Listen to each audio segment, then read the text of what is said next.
Gospa Tanja Mohorič je z nami, ki je direktorica za inovacijsko kulturo in EU projekte v korporaciji Hidria Holding d.o.o., hkrati pa je tudi direktorica strateškega razvojnega inovacijskega partnerstva na področju mobilnosti.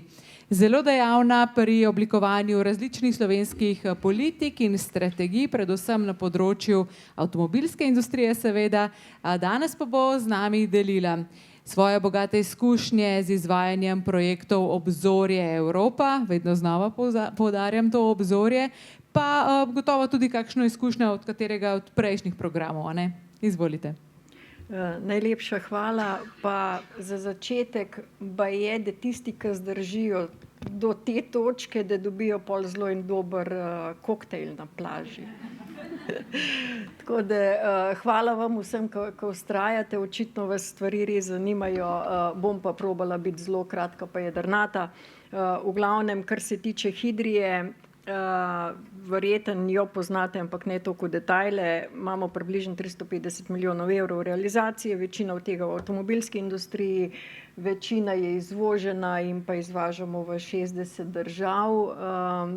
Smo globalni, nekaj čez 2000 zaposlenih, proizvodne lokacije v Nemčiji, na Madžarskem in pa na Kitajskem, poleg proizvodnih lokacij v Sloveniji seveda.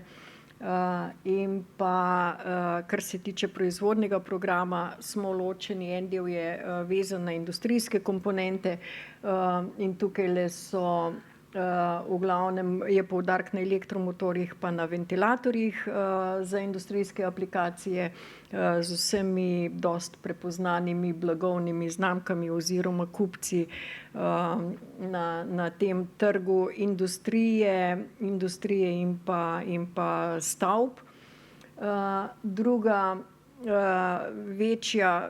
večje področje je avtomobilska industrija, tukaj smo prisotni z volanskimi sistemi, se pravi s komponentami za volanske sisteme, z vžignimi sistemi in pa s komponentami elektromotorjev za električna in hibridna vozila in pa nekaj naših izdelkov, se pravi vžigni sistemi, potem aluminijasti odlitki za volanske sisteme, komponente za elektromotorje, pa še nekaj imamo na dvokolesih tudi en program in pa seveda naše reference, tole niso edine, dobavljamo načeloma vsem proizvajalcem vozil, globalno, tako da nas najdete kar skoraj v vsakem vozilu, ki je na cesti, tudi če ni nikjer naše blagovne znamke. Pa tukajle moram reči, no, da ni pomembno, seveda Gorenje kot blagovna znamka je pomembna, ne, ampak v Sloveniji imamo ogromno podjetij, ki imajo svoje blagovne znamke, samo niso toliko vidne, ampak tudi zelo pomembne. Zdaj, vprašanje je, zakaj evropski projekti, to je bilo vprašanje, ki je bilo nekako postavljeno za današnjo prezentacijo, zelo na hitro. Nekaj o naših zadnjih projektih Obzorja, ali Obzorje 2020 ali Obzorje Evropa. Ti projekti so po svoji naravi zelo različni. Kot vidite, je Hidrija iz tega prejela 2 milijona sofinanciranja. Imamo 5 projektov, 2 milijona sofinanciranja, mogoče niti ni veliko, tako kot je Aleš rekel, ampak ni to bistveno, ne. Važno je sledeče, da smo, sem malo iščem, kje je, tulele pa ne najdem, tule je. Na projektu Kombilaser smo razvijali skupaj z evropskimi partnerji laserske tehnologije za našo proizvodnjo in rezultat tega projekta je, da smo bili prvi na svetu, ki smo v našo proizvodnjo uvedli popolnoma novo razvit modri laser. Se pravi, prvi laser, ki je bil proizveden za industrijsko rabo, je ta modri laser je v Hidriji. V projektu Facts for Workers smo se začeli zelo zgodaj ukvarjati z industrijo 4.0 s fokusom na prepoznavanju pomena različnih tehnologij industrije 4.0 za avtomobilsko industrijo, za našo proizvodno, in takrat smo se začeli seznanjati z tehnologijami virtualne resničnosti za proizvodni proces. To je bilo v bistvu takrat, ko noben še ni v resnici verjel, da bo ta tehnologija v proizvodnjo tudi prišla. LightMe projekt je razvoj na področju aluminija, aluminijevih zlitin.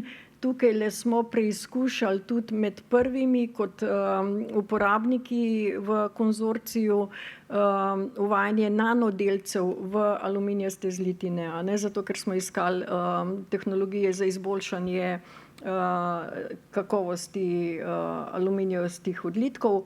V projektu Sofia smo se lotili problematike naprednih robotov v industrijskih procesih. Vprašanje naše ključno je bilo, kaj pomeni za zaposlenega, če ima na sebi ta skeleton, wearable robota, ne, se pravi tega robota, ki ga nosiš. Kaj to vpliva, kako to vpliva na njega? Ga bo pripravljen nositi, ga ne bo pripravljen nositi, ne? Bolj je šlo za to testiranje in ugotovili smo, da so zaposleni v proizvodnji, saj v naši proizvodnji, da so kar pripravljeni sprejeti nove tehnologije, kar je odlično za to, da gremo s tem razvojem naprej. In pa v projektu Voltcar, to je pa zdaj zadnji projekt, v tem projektu pa naslavljamo problematiko še bolj učinkovitih elektromotorskih pogonov za električna vozila. Toliko na hitro, samo toliko, da se vidi, s kakšnimi različnimi vsebinami se lahko v projektih obzorja ukvarjaš. Kar je pomembno, a ne, je to, da je vsak konzorcij je zelo različen, zelo heterogen, interdisciplinaren in pa, kar je pomembno, sodeluje cela Evropa v projektu in pa partnerji so res vrhunski v evropskih projektih.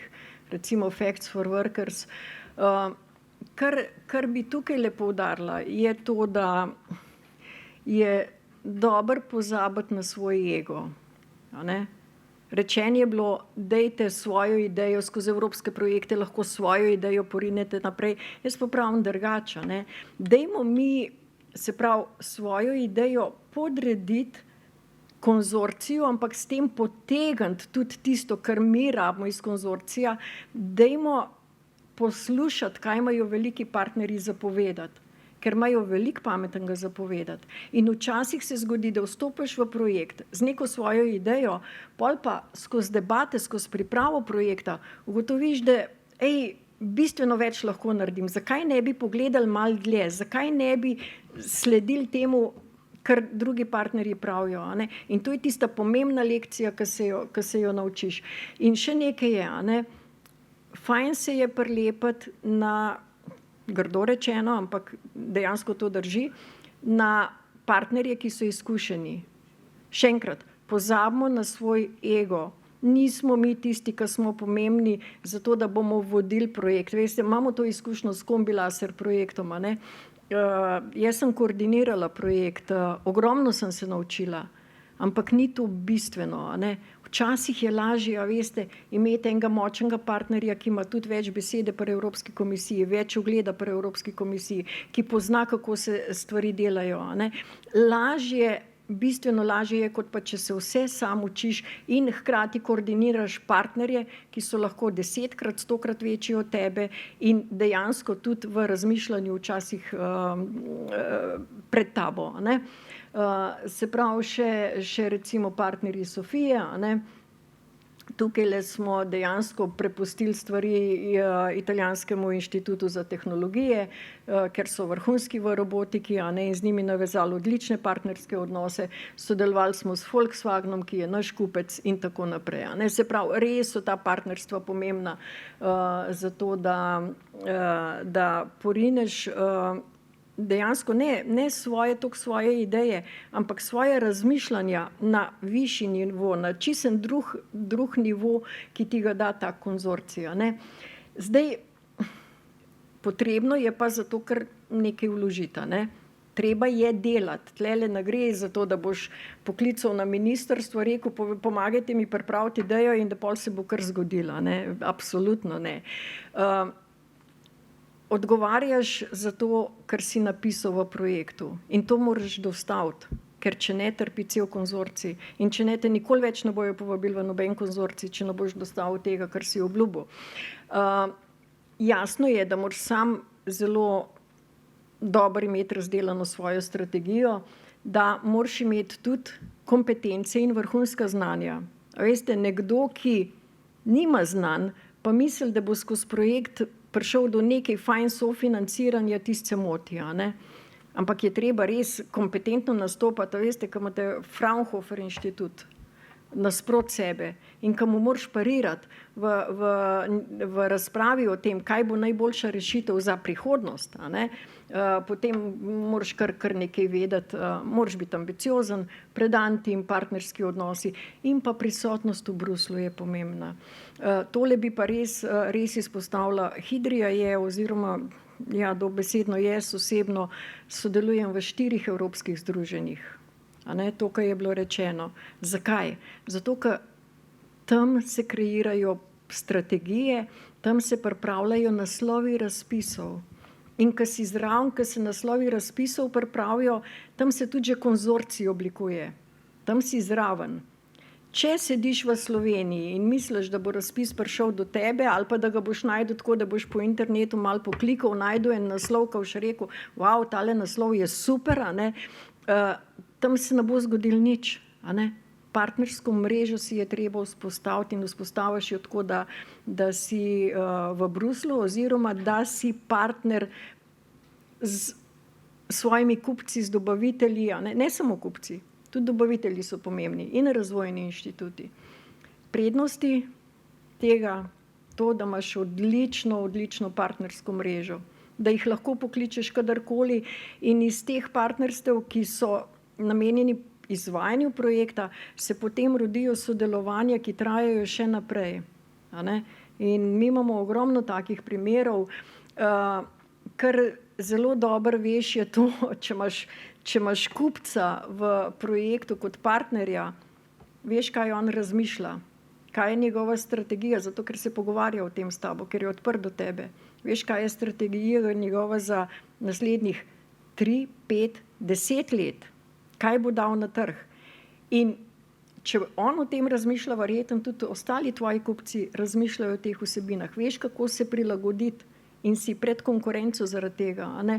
Tako da res prinese vsak projekt tudi ogromno novih znanj in v Hidriji dejansko res vzpodbujamo to, da so naši razvojniki aktivni, znajo, zdaj je kultura v Hidriji že ta, da sami iščejo priložnosti za sodelovanje v evropskih projektih. A ne? 10 let nazaj je bilo treba porivati jih v evropske projekte, vsem je bilo to odveč, pa administracija pa to. Zdaj imamo to vzpostavljeno, pisarno postavljeno in dejansko si želijo ljudje sodelovati v evropskih projektih. Se pravi, večja motivacija, a ne, je prisotna, pokritje stroškov seveda, a ne, in pa vsak projekt je priložnost za potem nov projekt. A ne? Tako da te iz enega projekta te pol pelje v naslednjega in še v naslednjega in to je pač odlično za rast podjetja. Evo, toliko. Zdaj pa koktejl baje. Hvala. Fantastično, najlepša hvala.